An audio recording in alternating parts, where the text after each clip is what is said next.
Welcome to CyberPross. In this video, we'll explore Smap, a fast port scanner. While it's famous for integrating with Shodan to scan internet-facing targets almost instantly, it's also a highly capable Nmap-style scanner for internal networks like our lab. We'll install it and see how it works. First, we need to prepare our system by updating the package list and installing the Go programming language and Git, which are the necessary dependencies to build Smap from its source code.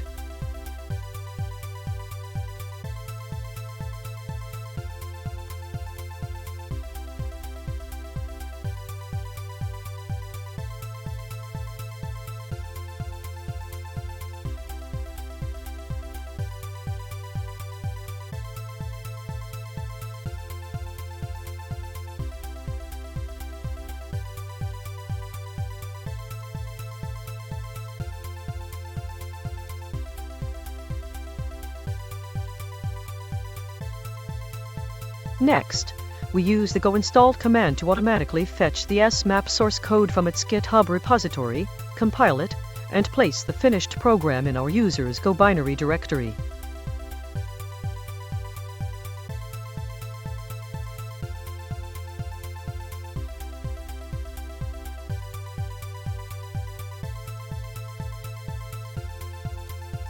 After the installation completes, we'll just verify that the binary was created successfully in the go/bin directory before we move it. Now, to make the smap command available system-wide, we'll copy the compiled binary into /usr/local/bin, which is a standard location for user-installed executables. With smap installed, let's run it with h-flag to confirm it's in our path and to see the list of available commands and options. Now for a thorough scan. Using the P flag tells Smap to check all 65,535 TCP ports. This ensures we don't miss any less common services. Based on our full scan, we found several interesting ports. Let's run a targeted version scan using SV to identify the specific services running.